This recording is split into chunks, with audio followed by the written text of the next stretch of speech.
Salut et bienvenue dans une nouvelle vidéo. Aujourd'hui, on va parler de la sortie de l'Avata 2. Je l'ai reçu en pack Flymore Combo. Dedans est compris le drone, le motion controller, le masque et les batteries, le chargeur. Il y a aussi une sacoche de transport. J'ai commandé en plus la radio qui va uniquement pour l'instant avec ce drone, peut-être avec d'autres O4 plus tard et d'autres drones, ça sera compatible. Pour l'instant, elle est uniquement compatible avec le Avata 2. Le motion controller, c'est pareil, c'est que compatible sur l'Avata 2. Le masque, lui, est un petit peu plus compatible que le reste des accessoires parce qu'on va pouvoir l'utiliser également avec le R3, Mavic R3 et le Mini 4 Pro également. On va faire le tour déjà du motion controller. Il a changé par rapport à celui d'avant. Il est légèrement plus petit. Il est plus ergonomique pour des droitiers. Il est quand même utilisable de la main gauche, mais il est vraiment conçu, on voit pour le rec et tout, il est vraiment fait pour l'utiliser main droite. J'ai fait quelques essais avec. Je ne vais pas dire que c'est ce que je vais utiliser pour voler parce que ça serait faux. Je préfère vraiment l'utilisation de la radio. Après, pour faire débuter, je vais vous laisser quelques images avec des débutants qui ont essayé, qui n'ont jamais piloté de drone de leur vie.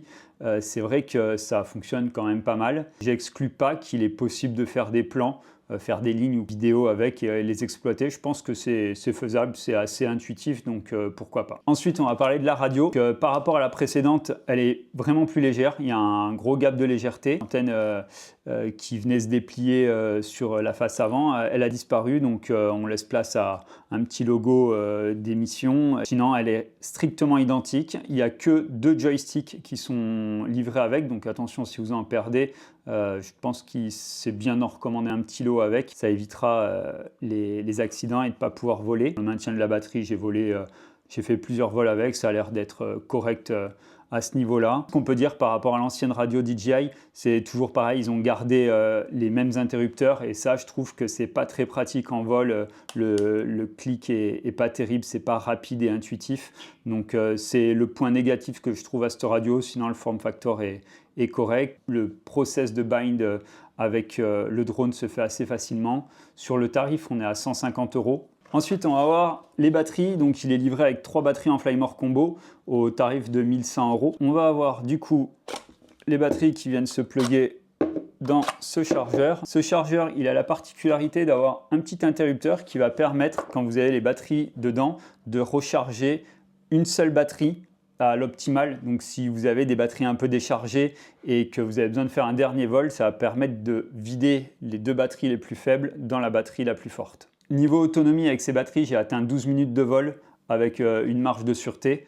Donc ça reste correct pour du FPV. En général, on a des drones, tout ce qui est drone fait maison, on vole à peu près 4-5 minutes. Donc là, c'est vrai que ça offre un petit peu plus de temps de vol. Et quand on est en vol et qu'on commence à se dire c'est long, c'est que ça dure déjà pas mal. Sur la partie drone, donc l'Avata 2, on va avoir une protection de lentille qui est assez pénible à remettre parce qu'il faut orienter la caméra en même temps que venir clipser. Voilà, ça c'est le seul point négatif que j'ai trouvé sur ce cache par rapport à d'autres caches qui s'emboîtent beaucoup plus facilement. Sur la taille du produit, on a un form factor légèrement plus grand, mais une légèreté qui reste vraiment correcte. La caméra qui est plus volumineuse, donc à mon avis, on peut s'attendre à avoir un O4 avec des plus grosses caméras.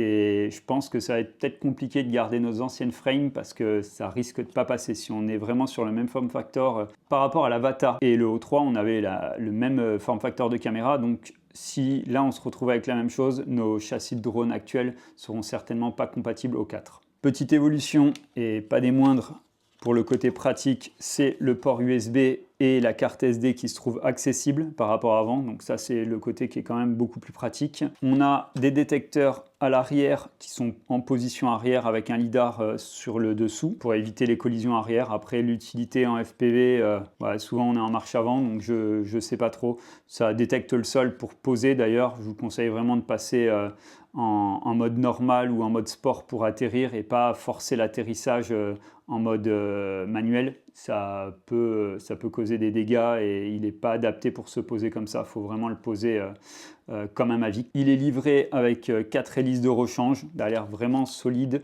J'ai vu quelques crashs sur YouTube d'autres personnes qui l'ont essayé. Et apparemment, c'est quand même assez costaud. La caméra est relativement protégée elle aussi devant. Donc non, tout ça, c'est des points assez positifs. Je pense que niveau solidité, on a quelque chose qui est assez intéressant. Par rapport au premier avatar, en plus d'avoir la prise accessible pour la carte SD, on a aussi une mémoire interne de 46 Go. Donc si vous oubliez votre carte SD, ça permet également d'enregistrer dans le drone. Ce qu'en pro, on fait rarement parce qu'on évite justement s'il y a une perte du drone ou quoi. On fait des rushs, on change de carte, on repart. Donc je privilégie davantage la carte, mais bon, ça a le mérite d'y être. Et en plus, le stockage est assez imposant, donc ça, c'est pas mal. Alors, au niveau du son, il est vraiment moins bruyant que l'ancien modèle. Le son est moins strident. On a 81 dB. Je trouve que c'est assez sympa en vol. J'ai vraiment trouvé des bonnes sensations. C'est pas un drone de freestyle, mais par contre, il est assez précis. J'ai pu voler aussi bien en extérieur avec un peu de vent, ça l'a pas trop chamboulé. Et en intérieur, à passer dans des passages étroits, dans des petits gaps et tout, et l'orientation en plus de la caméra depuis la radio, ça c'est assez pratique, donc on peut vraiment freiner sa vitesse et j'ai vraiment trouvé le vol sympa. J'ai fait des dives avec, et par rapport à d'autres vidéos que j'ai vues sur YouTube où les gars disaient que c'était pas possible, je vais vous le laisser en image et j'ai trouvé ça complètement faisable et j'ai eu aucun souci dessus. Ensuite, faire du freestyle, bon, c'est pas une machine déjà faite pour en faire. On peut faire des power loops, on peut faire pas mal de choses. Il suffit vraiment de prendre la machine en main, régler aussi ses rates pour vraiment être confort par rapport à ces autres machines. Donc en utilisation professionnelle, on va avoir un D-Log M pour pouvoir rattraper les couleurs en post-production. La qualité de l'image, bon, DJI, ils savent faire. On a un capteur 1 sur 1/3 de pouce qui est le même capteur que la Action 4. Donc ça, c'est confirmé par DJI. Niveau qualité d'image, c'est exploitable. Après, si on passe sur des ciné-lifters ou quoi, c'est encore autre chose. Mais si on reste sur des petits gabarits de drone sans mettre de caméra d'action, et même là, comparé à de la caméra d'action, si on parle de GoPro, on sera au-dessus de GoPro sur les basses lumières. Sur Insta360, il faudrait comparer. Je ne pense pas que ça soit la peine, comme sur les anciens, de rajouter en plus une caméra par-dessus. Maintenant, on va passer au masque, qui pour moi est la plus grosse des évolutions au niveau des masques. Là, ils ont vraiment fait un effort et pas seulement juste rajouter des petites caméras en face avant, comme beaucoup le disent. Déjà, on va parler du système avec la batterie. Donc, on a une batterie fixe. Le positif-négatif, donc le positif, c'est l'équilibrage avec l'avant-arrière, le système d'ajustement du masque avec cette molette derrière qui va vraiment permettre de vous l'ajuster comme il faut. Il est fixé pas au masque directement, il y a une petite articulation. Alors là, c'est le point négatif que je trouve, où ils auraient pu vraiment faire une articulation, on bascule le masque complètement pour pouvoir se lever des yeux. Ça aurait été super. Bon, là, il y a un début de quelque chose, et ce début de quelque chose sert à vous l'ajuster vraiment sur le visage. Donc moi, je sais que je viens le positionner, après, je fais pivoter cette charnière pour pouvoir vraiment l'avoir comme je veux sur mon visage. Cette batterie à l'arrière, on ne va pas pouvoir la changer, mais on a la possibilité via la prise USB de mettre le masque en charge. Donc j'ai essayé, ça fonctionne. Si on a une power bank qui débite à côté, il n'y a aucun souci là-dessus. On va pouvoir allonger son temps d'utilisation. On a des antennes qui viennent se déplier sur les côtés. Celles-ci ne sont pas amovibles, elles sont fixes, donc on ne pourra pas les enlever. En face avant, on va retrouver deux caméras. On va en parler après, mais elles ont la possibilité de retransmettre du coup de l'image à l'intérieur et faire des side-by-side. Dessous, on va pouvoir régler tout ce qui est écartement pour les yeux, la dioptrie. Un pavé tactile qui va permettre de switcher justement entre les caméras et l'image du drone. Un sélecteur pour se balader dans les menus et un bouton de retour. Le bouton d'allumage et un port pour recharger. Et à l'intérieur, on va avoir un capteur. Quand on approche le visage, ça va faire de l'économie d'énergie vu que ça éteint le masque tant que le visage n'est pas dedans. Dès qu'on rapproche son visage, l'écran s'allume à l'intérieur et juste au-dessus, on a un port pour la SD pour pouvoir enregistrer les images dans le masque. En plus de ça, on a un mode fail-safe à l'intérieur qui, même si vous n'avez pas de carte SD, a la possibilité de vous donner les dernières images avant crash pour pouvoir retrouver votre drone en cas de crash. Pour finir sur l'ergonomie, on a cette matière qui vient remplacer la mousse. Je suis mitigé. Je suis mitigé dans le sens où c'est bien du côté où ça colle vraiment au visage, où on a très peu de lumière qui rentre, ça s'ajuste au nez et tout. Donc de ce côté-là, c'est bien. Par contre, niveau transpiration, ça fait transpirer, on marque très vite, on a vite des gouttes de sueur qui se positionnent dessus. Donc ça, c'est pas terrible, surtout si on doit repasser son masque à quelqu'un. C'est amovible, on peut l'enlever. J'ai rien à reprocher du côté confort, du côté ergonomie par rapport au visage. J'ai trouvé que ça, c'était plutôt bien fait pour avoir essayé d'autres masques. Comme les anciens masques, on a un désembuage aussi qui fonctionne très bien. Sur les évolutions, il y a pas mal de choses. Déjà, on va pouvoir connecter son smartphone sans fil au masque pour pouvoir avoir du preview. Smartphone, tablette, ça fonctionne iPhone et Android. Et ça marche vraiment super bien si on veut donner l'écran de moniteur à quelqu'un Et je pense qu'on peut même aller plus loin avec un Apple Vision Pro. Comme ça, on peut donner un réal. Justement, le réal, il peut avoir dans son Vision Pro un storyboard apparent d'un côté, voir l'image du retour vidéo de l'autre. Donc ça, c'est quand même un point très important. Aujourd'hui, les réals aiment bien se mettre à l'écart et pouvoir regarder tranquillement. Et là, c'est quelque chose qu'on va pouvoir leur fournir avec ce masque. Comme j'ai dit au début de vidéo, on va pouvoir le plugger également au R3 et au Mini 4 Pro. On a un head tracking aussi en interne, donc en tournant la tête, on peut piloter la caméra du drone. Ça, c'est assez intéressant aussi. On peut consulter, comme tous les masques, l'album vidéo, pouvoir regarder, mais on peut le faire aussi depuis le smartphone via le Wi-Fi. Dans le mode transmission, on va pouvoir choisir différents canaux, mais aussi avec un crack qui vient de sortir. Alors attention, c'est pas fait normalement pour voler en France, mais on va pouvoir passer du mode Europe au mode FCC et pouvoir vraiment débrider le drone pour pouvoir avoir une meilleure qualité de retour vidéo et beaucoup plus de distance. Malgré que ça, il fonctionne assez bien, j'ai pu aller assez loin avec. J'étais d'ailleurs assez surpris par rapport à l'ancien modèle. On peut vraiment pousser en distance, j'ai rencontré aucun souci à ce niveau-là. On va pouvoir paramétrer aussi tout ce qui est sécurité du drone, les hauteurs maximales, la distance maximale à laquelle on peut aller. On va pouvoir aussi contrôler tout ce qui est à l'intérieur du drone, que l'IMU fonctionne, que tous les capteurs fonctionnent. Il y a tout un check-up qui se fait, donc ça c'est pareil. Niveau fiche de contrôle, on a un petit récap. Sur le menu principal, on va pouvoir venir faire slider, on a un accès sur le bas, un menu qui apparaît, on peut régler tous les paramètres caméra, passer manuel, auto, le mode photo et régler la luminosité, la balance des blancs, enfin voilà, tous les réglages qu'on pourrait avoir besoin. Et par rapport à l'Avata, là, ce nouveau D-Log M qui va permettre justement d'avoir une image flat pour pouvoir faire de la colorimétrie derrière. On va également pouvoir faire apparaître des aides telles que le quadrillage ou le pointeur. Donc ça, on vient le sélectionner, c'est activable, désactivable. On va pouvoir aussi sélectionner un affichage amélioré en augmentant le taux de contraste du masque. Au niveau sécurité, on va pouvoir faire apparaître le point de départ également, vu que le drone est équipé d'un GPS. On peut, justement, il y a plein de gens qui pilotent en drone et des fois ils se perdent. Là, on peut voir justement où on a décollé et ramener le drone vers nous. Et enfin, un dernier point qui reste à confirmer avec la DGAC. J'ai passé un petit coup de fil, ils sont en train de me donner l'information. Je sors la vidéo et je ferai un update sûrement sur mes réseaux sociaux pour confirmer ça. Mais normalement, quand on vole en FPV en professionnel aujourd'hui, on est censé être deux.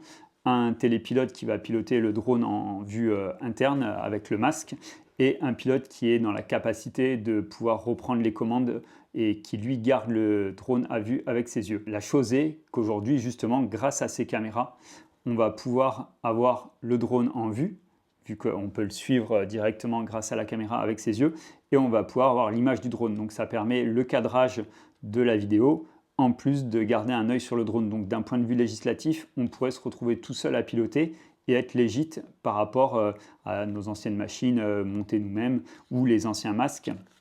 C'est la première fois qu'on a ce système intégré, donc beaucoup ne trouvaient pas beaucoup d'utilité à ça. C'est vrai que on peut s'amuser, on peut faire de la vue 3D et tout avec, c'est assez rigolo, mais en dehors de ça, l'image n'est pas exceptionnelle, elle est assez éloignée, donc c'est pour ça que je trouve que le fait de pouvoir voir un drone, ça zoome un peu. Je pense que le réel intérêt, c'est de pouvoir avoir son drone en vision depuis les caméras et avec un side-by-side, du coup être légit sur l'utilisation. Maintenant, on va passer à la conclusion, on va la faire en plusieurs points. Déjà, si vous avez un Avata, est-ce que c'est intéressant de passer au nouveau modèle? Pour moi, oui, 100%. Il y a vraiment un gros gap déjà entre les deux drones et le masque qui va permettre justement, si vous êtes professionnel, de passer dans un circuit plus légit, je pense, encore une fois à vérifier, mais il y a moyen qu'on puisse voler légalement en pilote seul avec ce drone. Il y a ça, il y a les améliorations au niveau de la vue, il y a beaucoup de choses qui sont en supplément sur ce masque et le drone est vraiment bien meilleur en vol. Donc pour moi, si vous avez l'Avata 1, 100% vous pouvez passer au 2. Si vous êtes pilote professionnel et que vous cherchez un drone d'un point de vue légal, il est norme CE, donc pareil, c'est le seul du marché pour le moment et du coup, oui, il est fait pour vous. Si vous vous mettez au drone et que vous n'avez jamais touché à un drone de votre vie en FPV, oui, vous pouvez aussi démarrer. J'ai fait tester à 4 personnes aujourd'hui qui n'ont jamais touché un drone de leur vie. Même ma copine qui a l'habitude de me voir en drone n'avait jamais piloté. Je lui ai filé le motion controller en quelques secondes. Elle avait pigé comment ça marche et donc du coup, oui, n'importe qui peut en faire. Et après, bien sûr, il faut passer avec la radio. La radio, on peut la brancher au simulateur. Les sensations sont à peu près les mêmes, c'est vraiment bien calibré, donc on peut s'entraîner sur simulateur avant de passer sur la machine. Donc voilà, si vous êtes débutant, c'est une machine en plus, le coût n'est pas si élevé quand on regarde tout ce qu'il y a. On a un drone, les lunettes, le motion controller, un sac de transport et un chargeur 3 batteries et 3 batteries fournies. Donc on est sur un tarif de 1 100 €, ce qui est hyper raisonnable pour l'ensemble des produits. On est même moins cher que ce que valait l'Avata à sa sortie. On va noter quelques points négatifs. Donc avec le hub de chargement, on ne va pas avoir de chargeur 65 watts livré. Donc ça sera un achat à faire en supplément. Bon, beaucoup de gens ont des chargeurs déjà à la maison, mais c'est à noter que ce n'est pas fourni. Le manque de câbles également, il y a un seul câble pour charger tous les appareils, donc ça c'est pareil, c'est pas pratique. Si vous avez un iPhone 15, il n'y a pas besoin de câble OTG, le câble est directement fourni avec USB-C, USB-C, donc ça fonctionne avec les smartphones sous Android et l'iPhone 15. Sinon, il y a un adaptateur OTG qui est fourni avec. Le temps de chargement des batteries, j'ai trouvé assez long. J'ai essayé en me connectant à l'EcoFlow, j'ai essayé sur un autre chargeur, j'ai pas trouvé très rapide, donc comme 90% de mes drones, je vais acheter un chargeur rapide en supplément qui charge les 3 batteries en simultané. Là, il charge une par une. Bon, dans son point positif, c'est qu'il a quand même la possibilité, si jamais vous avez 3 batteries et qu'elles sont un peu toutes vides, de tout rajouter dans une seule batterie. Donc ça, c'est assez pratique. Bon, un autre point négatif, on va forcément noter par rapport à son form factor, c'est sa résistance au vent. En cas de vent violent, il va être beaucoup moins maniable, il va même être compliqué à ramener. Ce n'est pas un drone fait pour voler dans des conditions de vent extrêmes, mais c'est pareil, si on veut faire de la vidéo avec, si notre utilisation c'est de la vidéo, c'est pareil, en cas de vent violent, on ne va pas sortir une machine parce qu'on aura trop de corrections à faire. Même si la machine est puissante, le vent, ça reste quand même un élément perturbateur qui fait beaucoup osciller les caméras, donc ça c'est pas pratique. Sur la radio, comme j'ai dit au début, les inters, voilà, c'est dommage qu'on n'ait pas des vrais inters, que ces boutons à bascule, ça aurait été vraiment plus pratique pour désarmer et armer le drone. La vidéo est maintenant terminée, si tu l'as aimé, tu peux liker, tu peux t'abonner, il y a d'autres vidéos qui arrivent très bientôt. Je te dis à très vite et je te laisse quelques images du drone pour finir cette vidéo. Ciao!